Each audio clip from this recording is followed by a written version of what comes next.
Whenever you have a global setup very similar to what we see here now on planet Earth, where we have the UN basically as a global committee where all these different countries basically come together and they abide by a set of rules that they all agree upon within the UN.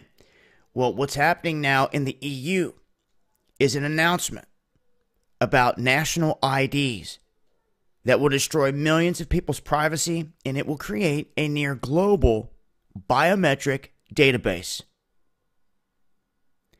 They have agreed to create this mandatory national biometrics ID card.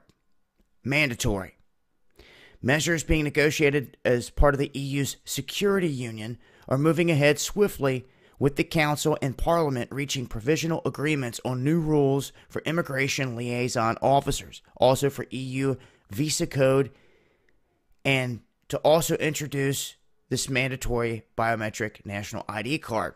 Now, they're saying that the Nepal government announced their plans to roll this out and that it will affect 30 million people.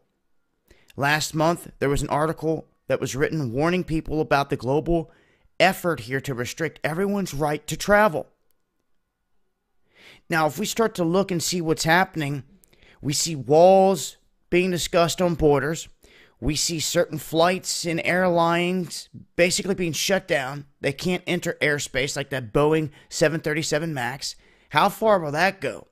Now, they're implementing a mandatory biometrics ID card.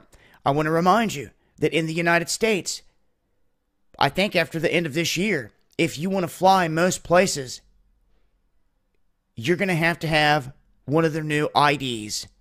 They go right along the lines of this whole thing as well. And I could see them just classifying it a little bit different, giving it a different name. But then in the end, it too can be data that's plugged right into the same global system.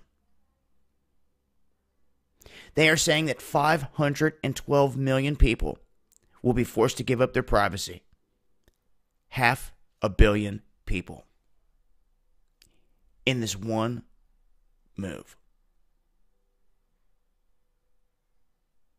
They say it's all but a certainty. 28 ambassadors say yes, and this is what they're pushing for in Europe. Just wanted to make note of it. It's been Dabu 7.